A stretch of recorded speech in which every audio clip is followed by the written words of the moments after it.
She laughed at me and said, "At least he chose the original, not the copy."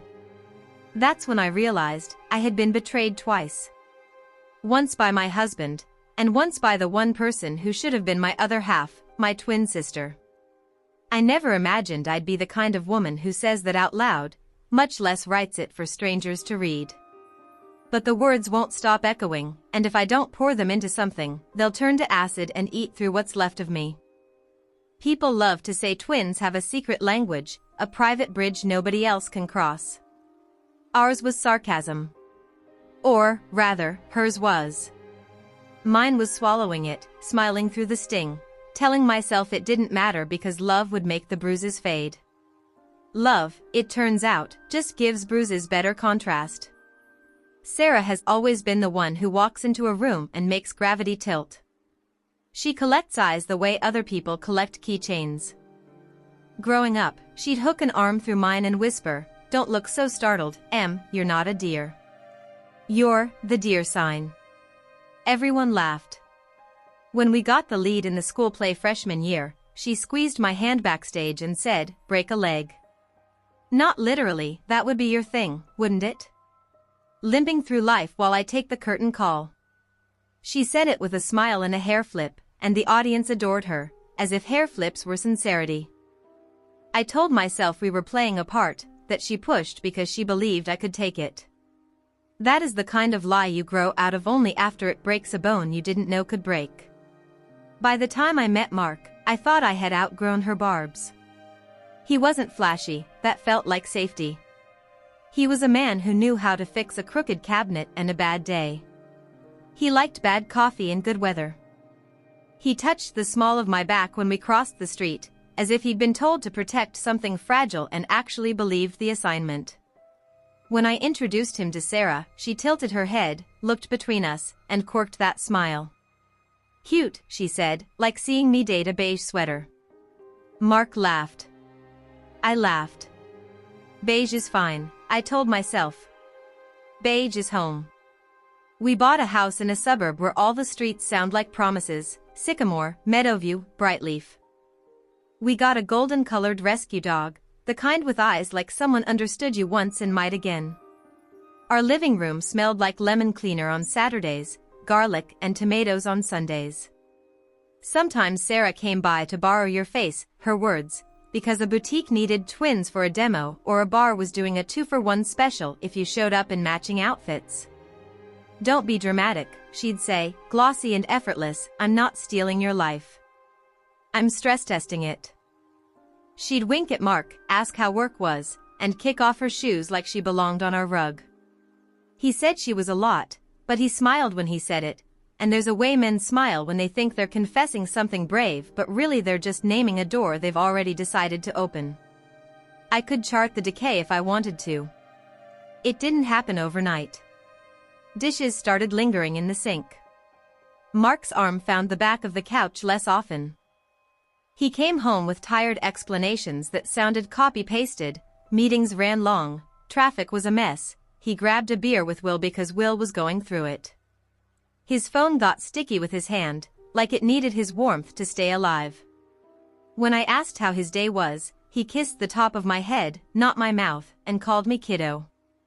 Sarah started sending me reels late at night, couples pranks, twins jokes, can you tell who's who challenges. You should make content, she texted. Monetize that chin. Then a separate message, imagine if we switched places for a day. Would Mark notice? Be honest.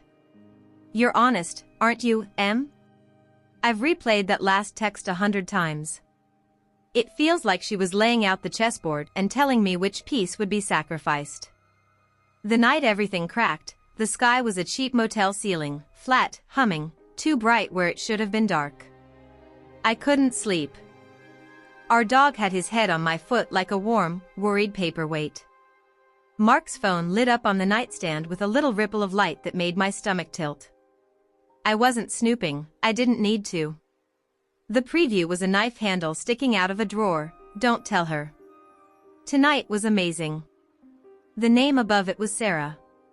I picked up the phone with hands that didn't feel attached to me and opened the thread.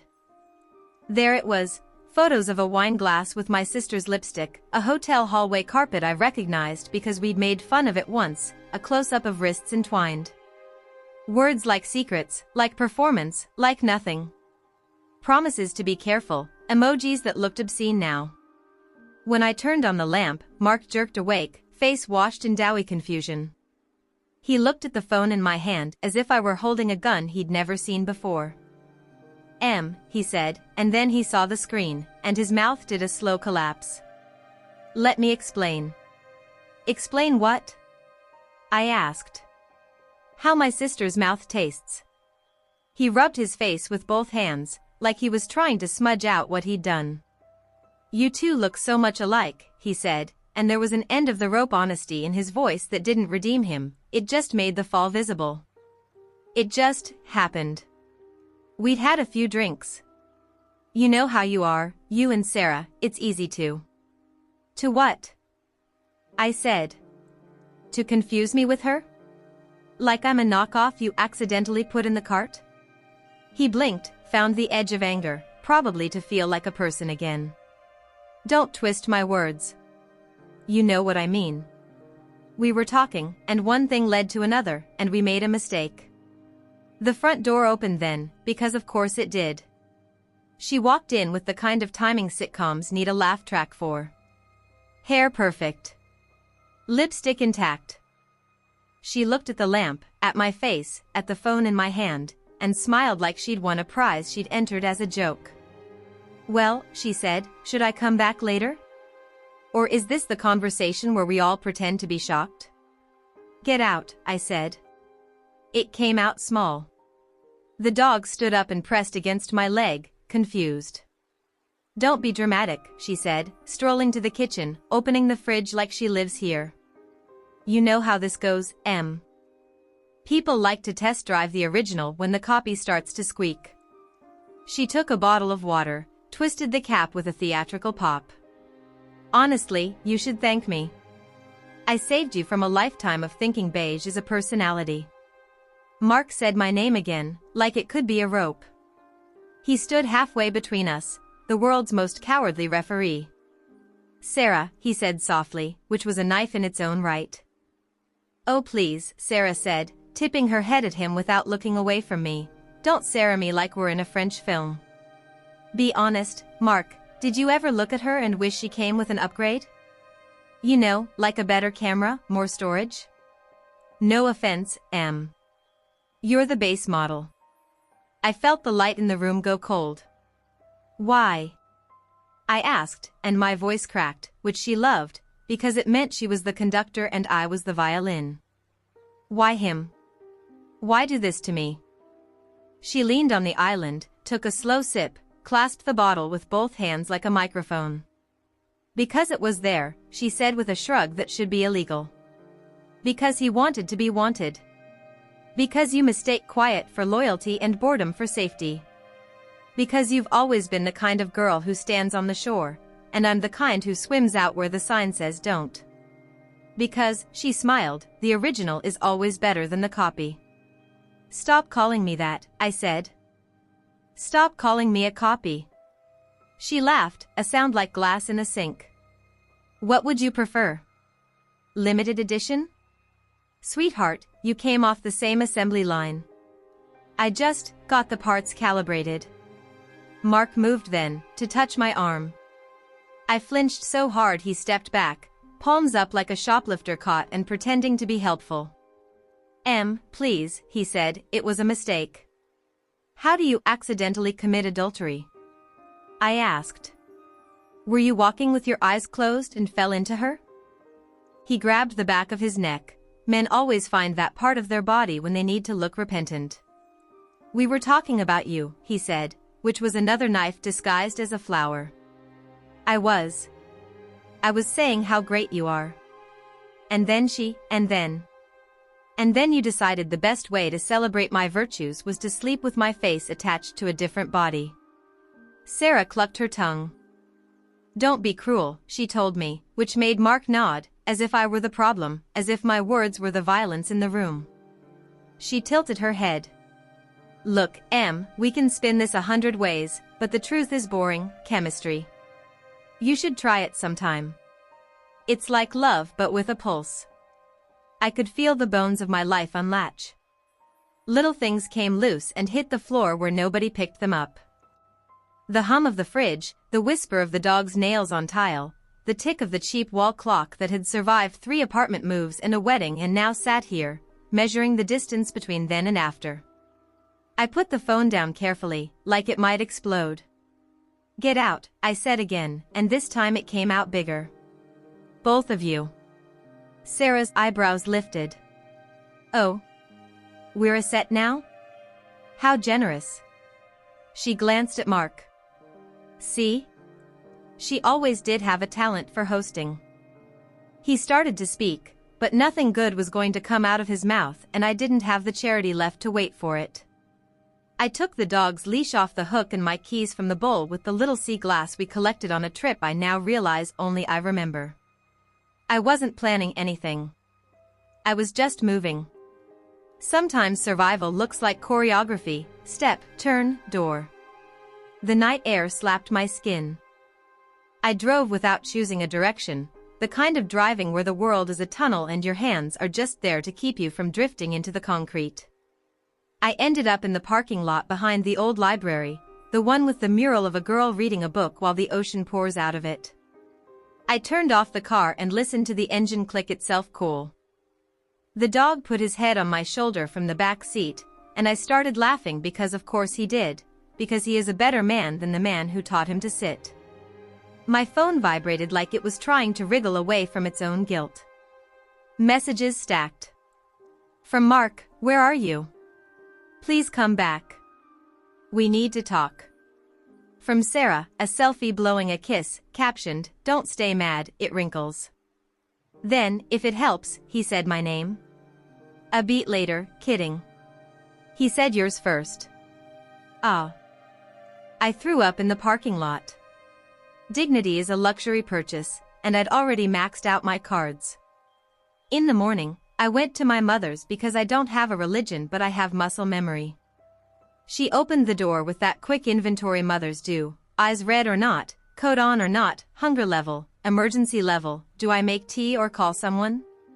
When I told her, she sat down like someone had taken out a nail that was holding the house upright. "Your father's at the hardware store," she said, as if that mattered. Then her phone pinged. It was Sarah. A photo, her in my kitchen, holding my favorite mug. Caption: "Borrowing sugar. Don't be mad, Mom. Em doesn't even like this mug." Mom's mouth tightened, that thin line I inherited and never knew could also be used to cut. "She's always had a dramatic streak," she said gently, "which is code for it's complicated and I don't want to take sides but I already did when you weren't looking." I slept in my old room that still smelled faintly of laundry soap and a person who wanted things.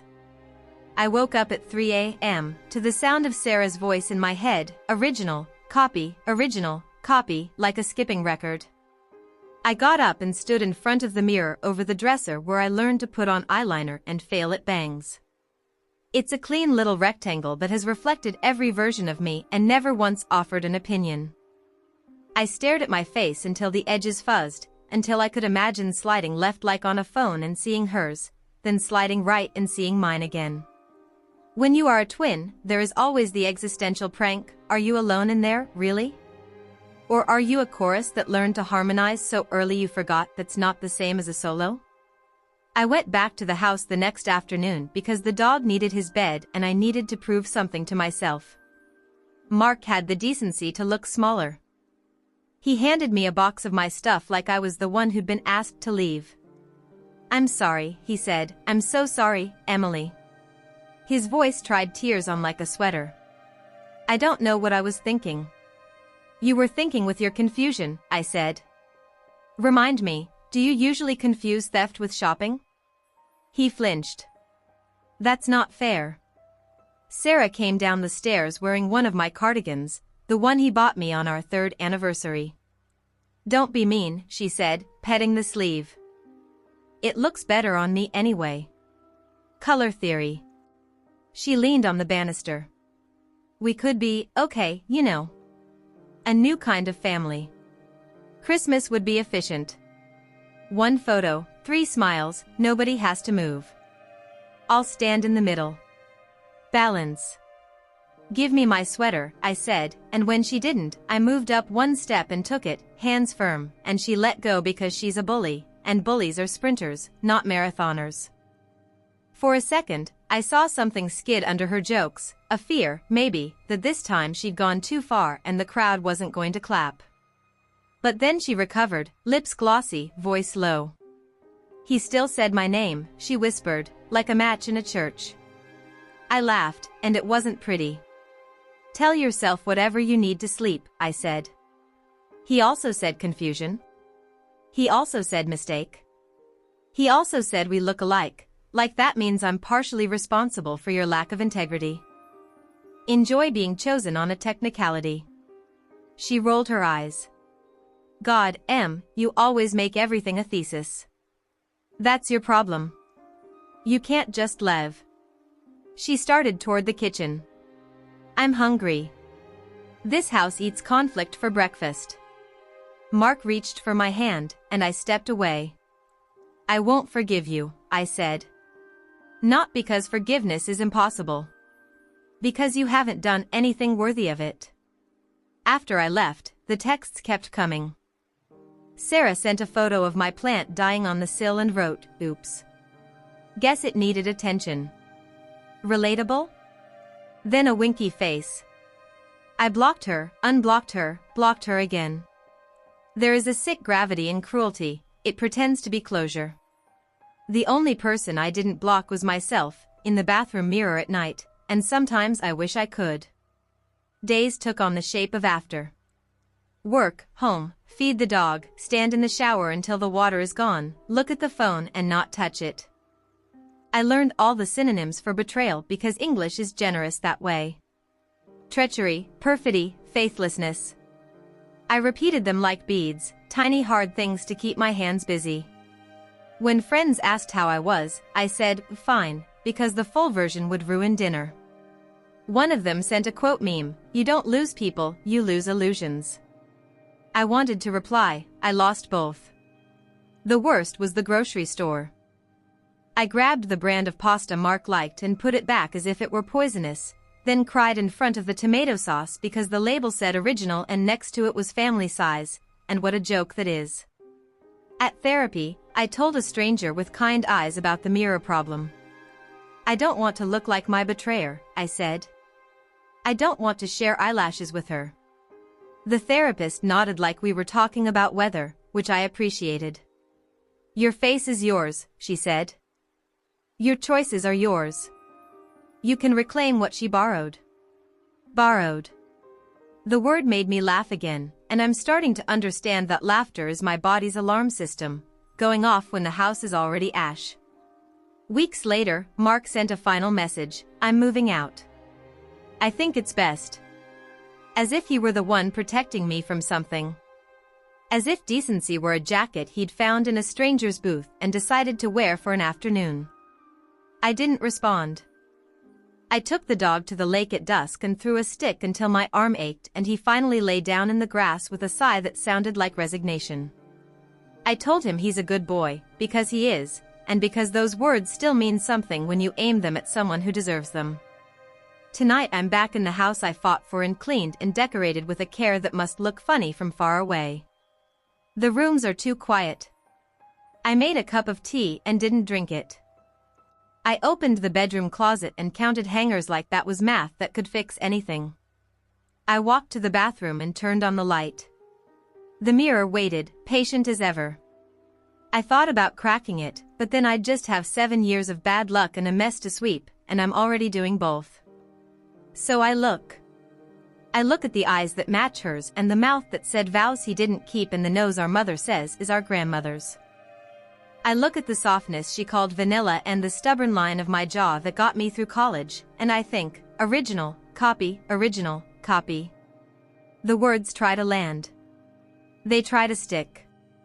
I hear her voice, always her voice, slick and bright, in the doorway of my skull, at least he chose the original. The original is always better than the copy. You're the base model. You're the deer sign. He said my name. Don't be mad, it wrinkles. Chemistry. Try it sometime. You should thank me. I showed you the truth. And then I hear his excuse, thin and cowardly, like a paper door in a storm. You two look so much alike. It just happened. Anyone could have confused you. I rest my palms on the cold edge of the sink. I watch my breath fog the glass and clear again. I wait for the wave to knock me over, the big one that says you are half a person, you are the leftover, you are the copy. It rises, familiar and merciless, but when it hits, I am still standing. I don't know if that makes me strong or just stubborn. I don't know if tomorrow I'll be on the floor. I do know this, my face belongs to me. My name belongs to me. My life, ruined and reassembling, belongs to me. I am not a duplicate of her choices or a reflection of his weakness. I will remember that, and then I will forget it, and then I will remember again, and that is what healing looks like when you share a jawline with the person who hurt you. The mirror doesn't answer, because it never does. It just holds me the way a page holds ink, faithfully, without opinion. Somewhere in the house, the dog shakes his collar and the tags clink like tiny bells. I switch off the light. The room goes dark, and for a second I see us both, me and the girl who grew up next to me, jokes like knives in her pocket, layered like slides, two faces, one outline. I blink, and only mine remains. But the echo is still there, and maybe it always will be, a scar you can't see unless you tilt your head the right way. You're the copy. You're not the original. I breathe in, breathe out, and whisper back to the dark, to her, to him, to myself, that's your line. Not mine.